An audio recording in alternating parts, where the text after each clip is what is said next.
नमस्कार मंडळी, ऐका हो ऐका या मराठी पॉडकास्ट कट्ट्यावरती मी राजनंदिनी तुमच्या सगळ्यांचे मनापासून स्वागत करते. मागच्या भागात श्याम बळवंतरावांचे पैसे का चोरतो ही कथा आपण ऐकली. आजच्या भागात आपण श्याम त्याच्या भावाला कोट आणण्यासाठी कसे पैसे जमा करतो ही गोष्ट ऐकणार आहोत. रात्र 30वी. तू वयाने मोठा नाहीस, मनाने. मे महिन्याची सुट्टी संपून मी परत दापोलीला शिकायला गेलो. शाळा सुरू झाली. पावसाळाही सुरू झाला. तप्त जमिनीला मेघ शांतवू लागले. तापलेल्या जमिनीवर पाणी पडे व कसा सुंदर वास सुटे. नवीनच पाऊस जेव्हा सुरू होतो तेव्हा मातीचा एक रम्य सुंदर वास सुटत असतो. गंधवती पृथ्वी या वचनाची त्यावेळेला आठवण येते. फुलाफळात जो वास व जो गंध असतो, एक प्रकारचा स्वाद असतो, तो पृथ्वीच्याच पोटातला. घरून दापोलीस येताना यावेळेस मी एक निश्चय करून आलो होतो. सुट्टीत घरी असताना एके दिवशी लहान भाऊ नवीन सदऱ्यासाठी हट्ट धरून बसला होता. त्यावेळेस त्याची समजूत घालताना आई म्हणाली, तुझे अण्णा दादा मोठे होतील, रोजगारी होतील, मग 6 महिन्यांनी तुला नवीन सदरा शिवतील. आता नको हट्ट धरू. मित्रांनो, माझ्या लहानपणी कपड्यांचे बंड फार माजले नव्हते. आम्हाला कोट माहीतच नव्हता. कित्येक दिवस सदराही 1-2 वर्षांनी नवीन मिळायचा. थंडीच्या दिवसात धोतर चौघडी करून गळ्याशी बांधून शाळेत जायचे. मफलर नव्हते, जाकीटे नव्हती, गरम कोटही नव्हते. आता शहरात तर विचारूच नका, परंतु खेड्यातूनही कितीतरी कपडे लागतात. वारा, प्रकाश यांचा अंगाला जितका स्पर्श होईल तितका चांगला. वारा व प्रकाश यांच्या रूपाने प्रत्यक्ष परमेश्वरच आपली अंगे स्वच्छ करायला जणू येत असतो. परंतु त्या सृष्टी माऊलीला आपण अंगाला हात लावून देत नाही. नाना रोग शेवटी आपणास पकडतात. एक रशियन डॉक्टर म्हणतो, जगातील पुष्कळसे रोग फाजील कपड्यांमुळे होतात.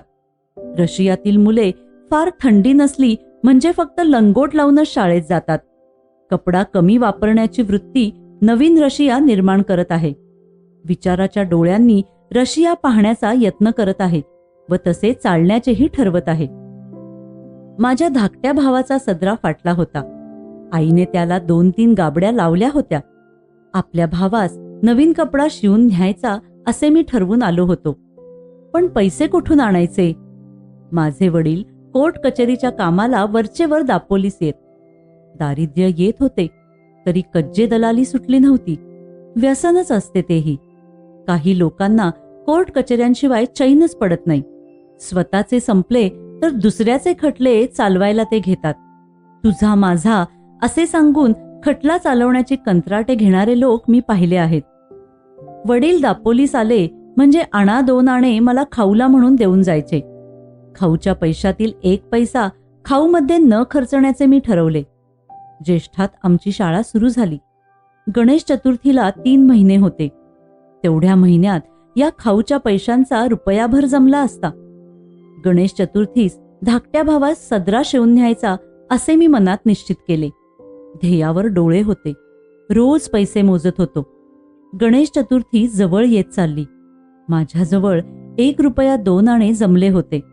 गौरी गणपतीला नवीन कपडे करतात. आपल्या गावातील मुलांना त्यांचे आईबाप नवीन कपडे शिवतील. परंतु माझ्या भावाला कोण शिवेल? माझ्या भावाला मी शिवून नेईन. मी शिंप्याकडे गेलो. माझ्या भावाच्या वयाचा एक मुलगा मी बरोबर घेऊन गेलो. त्याच्या अंगाचा कोट शिवायला मी सांगितले. 2 वार कापड घेतले. अर्धा वार अस्तर घेतले. कोट तयार झाला. जवळच्या पैशात सारा खर्च भागला. तो कोट हातात घेतला तेव्हा माझे डोळे अश्रूंनी न्हाले होते. नवीन कपड्याला मंगलसूचक कुंकू लावतात, परंतु प्रेमसूचक अश्रूच मी शिंपडले. मी घरी जायला निघालो. पाऊस मी म्हणत होता. मी ज्यांच्याकडे राहिलो होतो ते म्हणाले, पावसा पाण्याचा जाऊ नकोस. नदी नाल्यांना पूर आले असतील. पिसईचा पर्ह्या, सोंडेघरचा पर्ह्या यांना उतार नसेल. आमचे ऐक. मी कोणाचे ऐकले नाही. हृदयात प्रेमपूर आला होता. तो नदी नाल्यास थोडीच भीक घालणार. नवीन कोट बांधून मी निघालो. पंख असते तर एकदम उडून गेलो असतो. चालण्याचे श्रमच वाटत नव्हते. सुखस्वप्नात दंग होतो. आईला किती आनंद होईल या कल्पनेत मी होतो. एक नानेटी माझ्या पायाजवळून उडी मारून गेली. नानेटी म्हणून एक सापाचा प्रकार आहे. तिचा हिरवा रंग असतो. नानेटी उड्या मारत जाते. मला जरा थोडी भीती वाटली. जपून चालू लागलो. पिसईचा पर्ह्या दुथडी भरून वाहत होता. त्याच्या पाण्याला ओढ होती. काय करायचे? आईचे नाव घेतले आणि शिरलो पाण्यात. हातात काठी होती. पुढे काठी टाकायची आणि मग पाऊल टाकायचे. मी वाहून जाण्याच्या बेतात होतो, परंतु कसा बाहेर आलो देवालाच माहिती. माझे प्रेम मला तारीत होते. इतर नदी नाल्यांना प्रेमाने भेटायला जाणारा तो नाला, तो मला कसा बुडवेल? मी माझ्या भावास भेटायला जात होतो. त्या नाल्या इतकाच उत्सुक होतो. धावपळ करत होतो.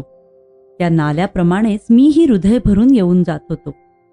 रस्त्यातील खडी वर आली होती.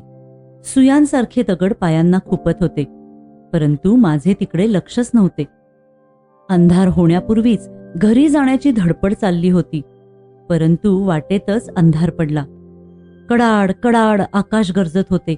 विजा चमचम करत होत्या. खळखळ पाणी वाहत होते. त्या पंचमहाभूतांच्या नाचातून मी चाललो होतो. शेवटी एकदाचा मी घरी आलो. ओला चिंब होऊन गेलो होतो. आई, मी बाहेरून हाक मारली. हवेत फार गारठा आलेला होता. वडील संध्या करत होते व आईने शेगडीत निखारे शेकण्यासाठी दिले होते. अण्णा आला, आई, अण्णा. धाकट्या भावाने दार उघडले. दोघे लहान भाऊ भेटले. इतक्या पावसातून श्याम कशाला आलास? सारा भिजलास ना? आई विचारू लागली. सोंडेघरच्या पर्ह्याला पाणी नव्हते का रे? वडिलांनी विचारले. हो, परंतु मी आलो कसा तरी, मी म्हटले. त्या दिवशी एक बाई वाहून गेली हो त्यातून, वडील म्हणाले. गणपतीची कृपा. बरे, ते कपडे काढ, कडक पाण्याने आंघोळ कर, आई म्हणाली. मी आंघोळीस गेलो. धाकट्या भावाने माझे लहानसे गाठोडे सोडले. लहान मुलांना सवयच असते. त्यांना वाटत असते की काहीतरी आपल्यासाठी आणलेले असेल, परंतु मी माझ्या भावंडांना काय आणणार? कोणता खाऊ आणणार? कोणते खेळणे आणणार? कोणते रंगीत चित्रांचे पुस्तक देणार? मी गरीब होतो, परंतु माझ्या भावास त्या गाठोड्यात काहीतरी सापडले. त्यात कोट सापडला. नवीन कोट. तो कोट नव्हता, ते हृदय होते, ते प्रेम होते. ती आईची फलद्रूप झालेली शिकवण होती. अण्णा, हा लहानसा कोट कोणाचा? हा नवीन कोट कोणाला रे? धाकटा भाऊ कोट घेऊन माझ्याजवळ येऊन विचारू लागला. मग सांगेन, घरात जा घेऊन, मी म्हटले.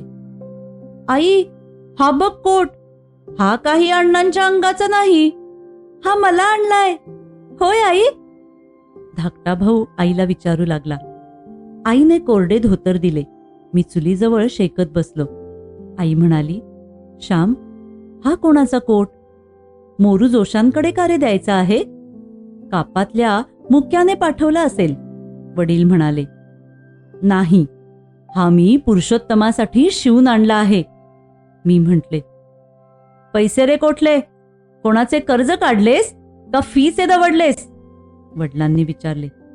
कोणाच्या पैशांना हात तर नाही ना लावलास? आईने विचारले. आई, त्या दिवशी तू सांगितले होतेस, हा पहिला व शेवटचा हात लावलेला, ते मी विसरीन का? मी कर्ज काढले नाही, चोरलेही नाहीत, फीचे पण खर्चिले नाहीत, मी म्हटले. मग उधार का शिवून आणला श्याम? वडिलांनी विचारले. भाऊ, तुम्ही मला खाऊला आणा 2 आणे देत असा, ते मी जमवले. गेल्या 2-3 महिन्यांचे सारे जमवले. त्यातून हा कोट शिवून आणला. आई म्हणत असे, तुझे अण्णा दादा मोठे होतील मग तुला नवीन शिवतील कोट. मी मनात ठरवले होते की गणपतीला नवीन कोट आणायचा. पुरुषोत्तम, बघ तुला होतो का? मी म्हटले. अण्णा, हा बघ छान होतो, आणि आतला एक खिसा. आता माझी पेन्सिल हरवणार नाही. आई बघ. पुरुषोत्तम आईला दाखवू लागला. मी सांगितलेली हकीकत ऐकून आईला गहिवर आला व ती म्हणाली, श्याम, तू वयाने मोठा नाहीस, पैशाने मोठा नाहीस, शिकून मोठा नाहीस, परंतु मनाने मोठा आजच झालास हो. हेच प्रेम बाळांनो पुढेही ठेवा. या प्रेमावर देवा दृष्ट नको कुणाची पाडू. वडिलांनीही माझ्या पाठीवरून हात फिरवला. ते बोलले नाहीत. त्या हात फिरवण्यात सारे बोलणे होते, साऱ्या स्मृती होत्या. आई, याला कुंकू लावू? पुरुषोत्तमाने विचारले. बाळ, आता नवीन कोट घालून गणपती आणायला जा हो, आई म्हणाली. चला तर मंडळी, आज इथेच थांबूया. पुन्हा लवकरच भेटूया आपल्या नवीन भागाबरोबर. तुम्हाला आमचा हा भाग आवडला असेल तर लाईक करा, फॉलो करा आणि शेअर करा. आणि हो, ऐका हो ऐका या मराठी पॉडकास्टच्या इंस्टाग्राम, फेसबुक आणि यूट्यूब पेजवर हा भाग तुम्हाला कसा वाटला हे कळवायला विसरू नका. तोपर्यंत ऐकत रहा ऐका हो ऐका मराठी पॉडकास्ट. धन्यवाद.